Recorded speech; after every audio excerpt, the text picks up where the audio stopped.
Assalamualaikum warahmatullahi wabarakatuh. Hai teman-teman, kenalin saya Nadia Fitri Syafira, biasa dipanggil Vira, dari kelas 11 IPA 2 SMA Negeri 1 Pasir Penyu. Nah, hari ini kita bakal belajar nih bareng-bareng tentang sistem reproduksi khususnya pada wanita. Nah, sebelum kita ke videonya, Vira mau mengucapkan terima kasih dulu kepada Ibu Hajah Riza Elvia SPD MSI selaku guru pembimbing yang telah memberikan kesempatan Vira untuk dapat mengisi nilai ulangan di tengah pandemi COVID-19 ini. Dan doanya semoga COVID-19 bisa segera musnah dari muka bumi ini. Amin ya robbal alamin. Oke, langsung aja kita ke videonya. Nah teman-teman, kita mulai dengan poin yang pertama. Poin yang pertama yaitu apa sih itu sistem reproduksi? Mungkin teman-teman pada belum tahu nih apa itu sistem reproduksi. Kenapa? Karena mungkin kalian malu untuk cari di internet atau saat pembelajaran.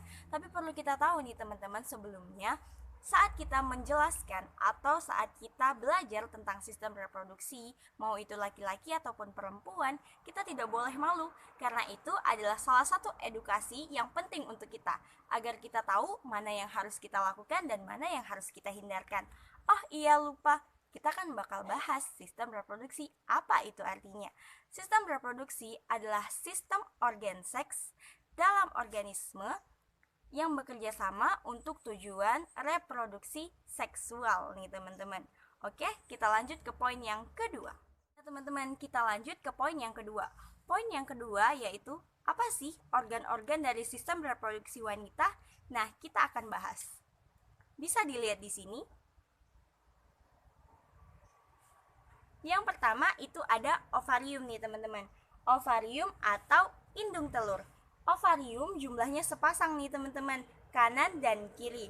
Ovarium fungsinya yaitu untuk pembentukan sel telur. Ovarium itu juga bertujuan untuk menghasilkan hormon estrogen dan progesteron. Kita lanjut ke tuba falopi. Sama dengan ovarium, tuba falopi memiliki jumlah yang sepasang nih teman-teman, kanan dan kiri. Tuba falopi sebagai tempat pertemuan antara sel telur dan juga sel sperma nih teman-teman. Atau bisa juga dibilang dengan tempat fertilisasi nih teman-teman. Oke, kita lanjut ke rahim. Oh iya, tuba falopi nama lainnya adalah oviduk. Kita lanjut ke rahim nih teman-teman. Nah, rahim itu bisa disebut juga dengan uterus nih teman-teman. Rahim yaitu tempat pertumbuhan janin atau tempat melekatnya janin nih teman-teman. Oke, kita lanjut ke vagina. Nah, vagina merupakan jalur atau jalan keluarnya bayi pada saat persalinan nih teman-teman. Oke teman-teman, kita lanjut ke poin yang ketiga. Poin yang ketiga yaitu tentang gangguan sistem reproduksi pada wanita. Yaitu yang pertama adalah penyakit dysmenorrhea teman-teman. Apa sih itu penyakit dysmenorrhea? Dysmenorrhea adalah rasa nyeri yang dirasakan saat sedang haid atau menstruasi tanpa ditandai dengan gejala-gejala atau tanda-tanda infeksi. Yang kedua itu adalah amenorrhea primer. Amenorrhea primer yaitu penyakit yang dirasakan oleh orang-orang yang tidak mengalami menstruasi sampai umurnya 17 tahun. Yang ketiga itu adalah amenorrhea sekunder. Penyakit amenorrhea sekunder dialami atau dirasakan oleh orang-orang yang tidak mengalami menstruasi 3-6 bulan, padahal dulunya dia sudah mengalami menstruasi teman-teman. Yang keempat itu adalah kanker vagina.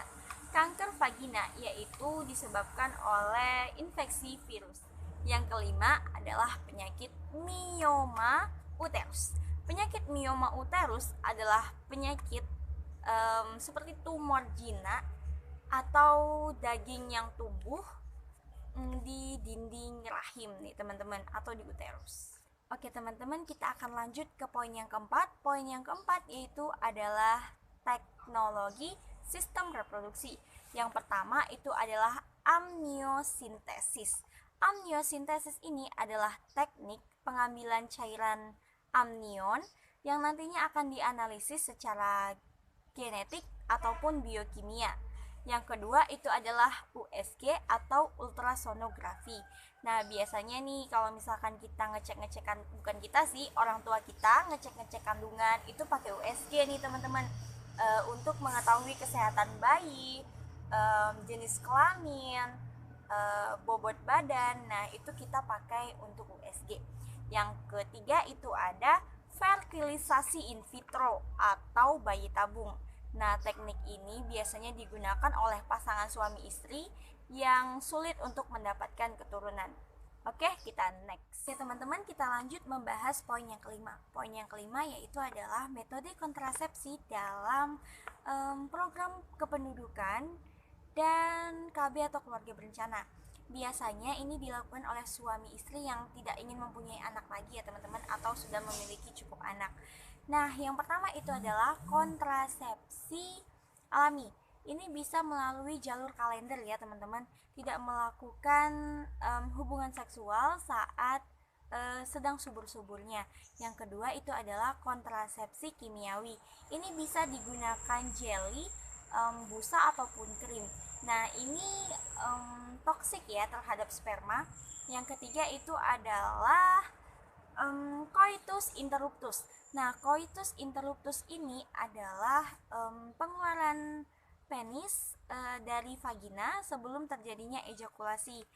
Nah, yang kelima itu adalah pencegahan ovulasi. Ini bisa dilakukan dengan mengkonsumsi pil KB, susu KB, ataupun suntik KB. Oke, kita next ke poin yang keenam. Poin yang keenam ini adalah tentang fase menstruasi teman-teman, atau siklus menstruasi. Oke, kita mulai dari fasenya. Fasenya ada 4 nih teman-teman, yaitu ada fase perdarahan atau fase menstruasi. Terus yang kedua ada fase folikuler. Yang ketiga ada fase ovulasi. Yang keempat ada fase luteal nih teman-teman. Oke, kita lanjut ke yang pertama, yaitu adalah fase menstruasi nih teman-teman. Oke, fase menstruasi.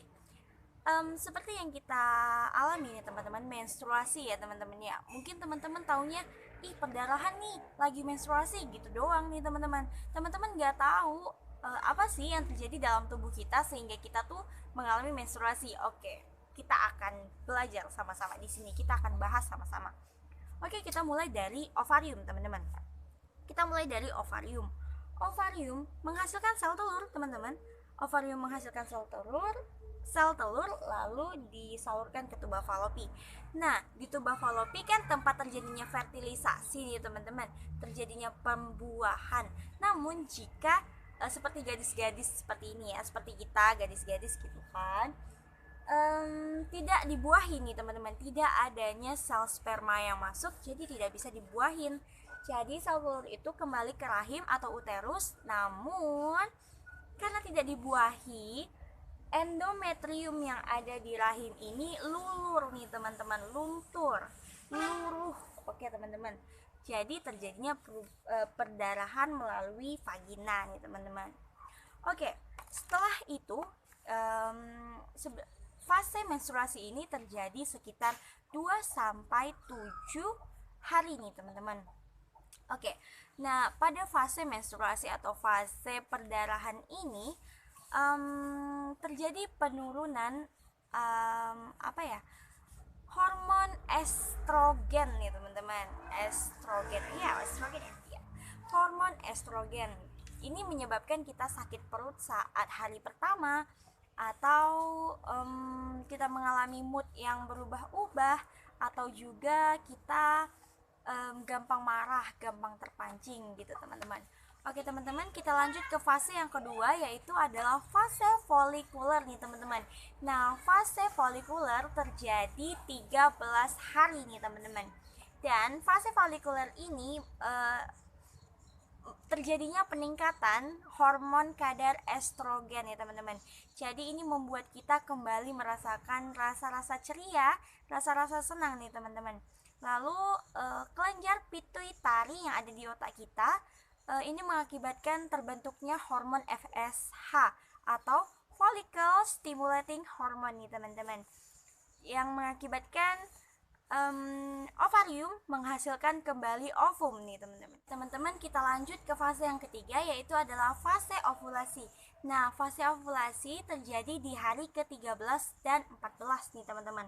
Oke, fase ovulasi ini mengakibatkan terjadinya perjolakan kadar hormon estrogen.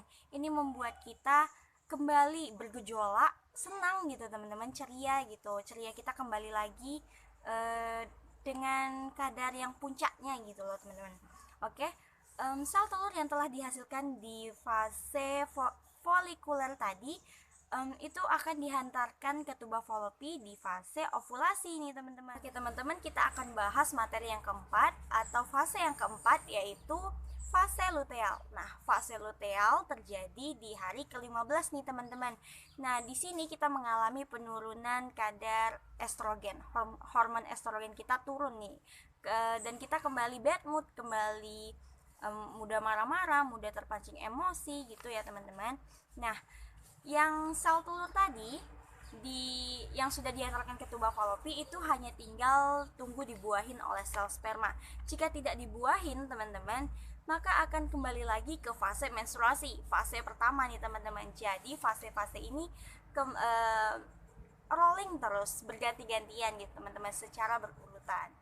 Oke, mungkin hanya segitu yang dapat Vira sampaikan di video kali ini. Terima kasih, semoga ilmunya bermanfaat untuk kita semua. Vira akhiri dengan wabillahi taufiq walhidayah. Wassalamualaikum warahmatullahi wabarakatuh. Bye teman-teman.